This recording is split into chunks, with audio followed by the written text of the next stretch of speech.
Bienvenue sur Bulle de Bonheur, le podcast pour prendre le temps d'être heureux. Nous sommes Raphaël et Alban, chercheuses inconditionnelles de bulles de bonheur. Nous publions ce podcast les jeudis. Aujourd'hui, nous vous partageons l'épisode numéro 5, Je nomme mes émotions. Oh là là, mais qu'est-ce que ça me chicote! Nommer les émotions et s'y connecter, c'est important. En même temps, je trouve ça tellement difficile quelquefois. Par exemple, hier, journée marathon boulot. Je sors du bureau franchement épuisée et on va le dire énervée car j'ai pas réussi à faire tout ce que je voulais. Au fond de moi, j'avais juste envie d'un merci, d'un petit signe de reconnaissance. Et là, j'arrive à la garderie pour chercher ma fille et à l'intérieur de moi, tout se mélange. La frustration du boulot, la joie de retrouver ma puce, la peur de ne pas arriver à tout faire ce soir. Il y a aussi ma petite voix intérieure qui en rajoute une couche en me disant « Alban, tu sais que tes enfants apprennent par l'exemple, alors fais attention à ce que tu dis. » Et là, stress supplémentaire et j'amplifie ma tempête émotionnelle. En fait, je me rends compte que je nage à contre-courant et je me demande comment faire pour nommer toutes ces émotions. L'émotion, c'est un signal envoyé par notre cerveau en réponse à une situation donnée. Et ce signal-là, c'est impossible de l'empêcher d'arriver.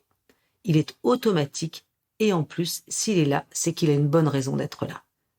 Notre corps est une machine très cohérente et intelligente.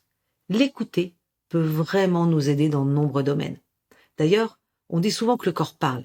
Signes de fatigue, de tension, des mal de dos, toutes ces expressions qu'on utilise d'ailleurs dans notre quotidien comme « ça me pèse sur les épaules »,« j'en ai plein le dos »,« ça m'écoeure, il me casse les Et tous ces signaux nous sont envoyés pour nous indiquer que nous devons faire des réajustements. Les émotions sont donc des messagères qui viennent nous dire quelque chose. Et si nous refusons de les écouter, il est certain qu'un jour ou l'autre, le cerveau va envoyer un signal beaucoup plus fort et celui-là, il sera peut-être beaucoup plus difficile à gérer. Si je prends l'image de la voiture, l'émotion est l'indicateur de la bonne marche de ma voiture. J'ai un petit voyant, il est au vert, tout va bien. Et puis, à un moment, je peux avoir un clignotant qui se met à se mettre au orange. Je peux très bien y faire attention, donc réparer, l'identifier et le réparer. Ou ne pas le regarder. Et si je ne le regarde pas, il peut arriver un moment où en fait, toute la voiture se met à dysfonctionner et finit par ne plus fonctionner. Et là, on se rend bien compte qu'une émotion n'est pas positive ou négative, bonne ou mauvaise comme on l'entend parfois. Elle peut être agréable ou carrément désagréable. Cependant, elle est toujours utile puisqu'elle est comme le voyant lumineux de notre tableau de bord interne.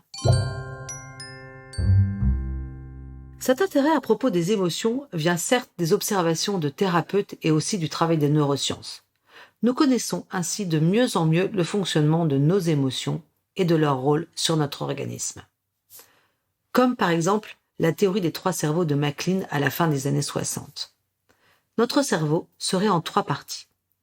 D'abord, le cerveau reptilien, à la base de notre cerveau, vieux de 500 à 600 millions d'années, il assure notre survie avec tous nos comportements réflexes.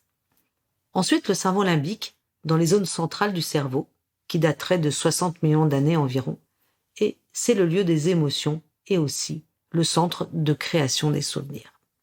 Puis, nous avons le néocortex, beaucoup plus récent. Lui, il enveloppe notre cerveau et il traite l'information, la prévoit, planifie. En cas de stress ou de forte excitation, en fait, ça nous pousse à une action immédiate et impulsive. Nos capacités d'analyse et de réflexion sont comme suspendues. C'est surtout vrai en cas de peur, de colère ou de désir amoureux, d'où nos difficultés à traiter les problèmes rencontrés. Par exemple, l'expression « l'amour a ses raisons que la raison ne connaît point » a tout son sens.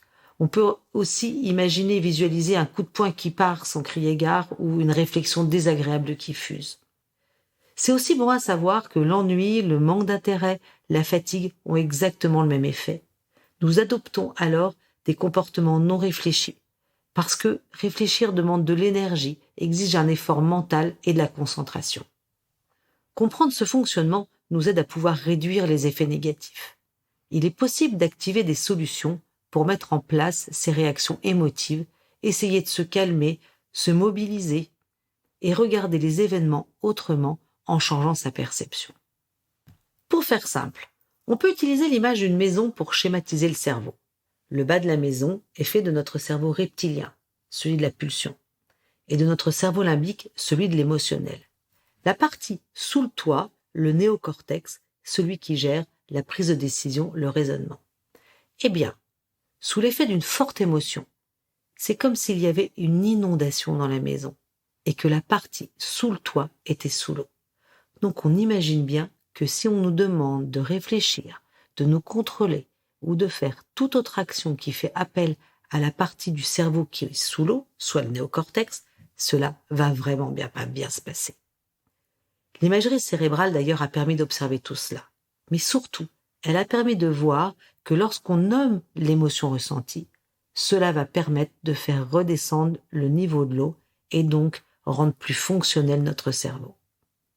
Verbaliser une émotion chez soi nous aide donc à réguler le cerveau émotionnel, donc à adopter un comportement plus ajusté. On comprend aussi pourquoi les formations professionnelles, mais aussi les écoles, sont aujourd'hui nombreuses à intégrer les émotions dans leurs apprentissages. D'ailleurs, je me demande si le travail autour des émotions nous permettra pas demain de nous différencier des robots. Allez, je change de regard. Les émotions sont de précieux alliés dans notre vie. Au lieu de vouloir les cacher, les minimiser ou les nier, ouvrons-leur la porte pour agir de façon plus efficace avec nous-mêmes et avec les autres. Nommer ces émotions demande donc un travail d'observation préalable. Et comme je le disais au début, c'est pas toujours si facile. Alors, je vous propose 2 phases possibles pour apprendre à les nommer. Première phase, je les observe. Je commence déjà par identifier ce qui se passe dans mon corps. Je regarde sans jugement, sans culpabilité. Je fais un vrai scan des pieds à la tête. Et qu'est-ce qui se passe? Au début, cela peut paraître un peu long, mais très rapidement, on identifie des signes identiques. Par exemple, quand j'ai peur, j'ai le cœur qui bat à toute vitesse, je transpire ou je suis prête à détaler en courant. D'autres, au contraire, sont totalement paralysés. Ils ne peuvent plus bouger. Pieds de plomb, jambes figées, respiration coupée. Avec un enfant, par exemple, quand il est en colère, je peux lui demander « Il se passe quoi dans ton corps? Montre-moi. Où est ton émotion? Dans ton ventre, dans ta gorge, dans tes jambes, partout. » Ensuite, une deuxième manière de nommer ces émotions, ce sont de les exprimer. C'est super important de faire sortir notre émotion, car sinon, elle risque de ressortir un jour ou l'autre sous une forme moins sympathique. On en a parlé tout à l'heure avec la voiture. Je peux la verbaliser, je nomme ainsi mes sensations ou directement mon émotion si je l'ai reconnue.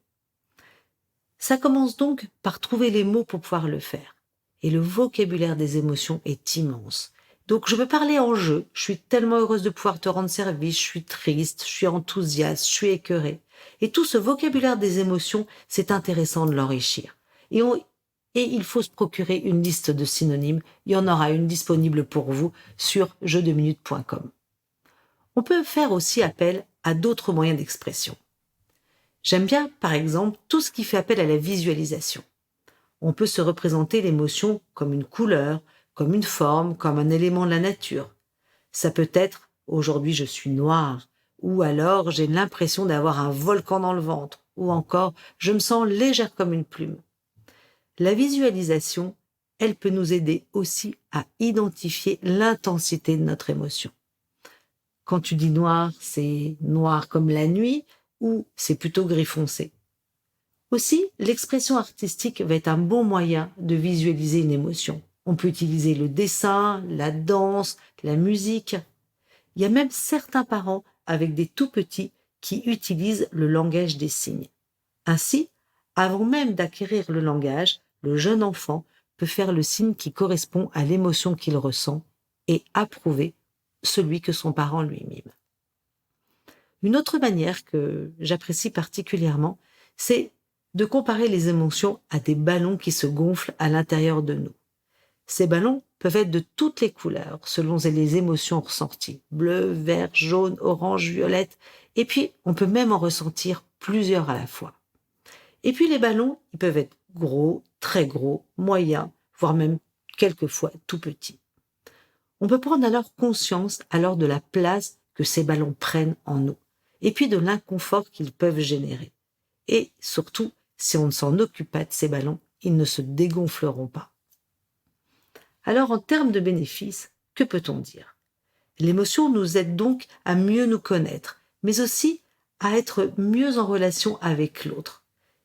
En nous connectant à nos émotions, nous pourrons mieux adapter notre communication et notre conduite. Et hop, je me lance. Ok, ce que je retiens du monde des émotions. Une émotion, c'est quoi? C'est une manifestation physique du corps en réponse à un événement précis qui vient de se produire. D'où vient-elle? Elle vient du cerveau et principalement de notre cerveau limbique. À quoi sert-elle? Elle nous signale que quelque chose en nous ou chez l'autre va bien, par exemple la joie, ou ne va pas bien, par exemple la peur. Enfin, qu'est-ce que j'en fais? Comme une amie, je les accueille, qu'elles soient agréables ou désagréables, qu'elles viennent seules ou en gagne. Pour cela, j'apprends à les reconnaître et je les exprime de façon adéquate.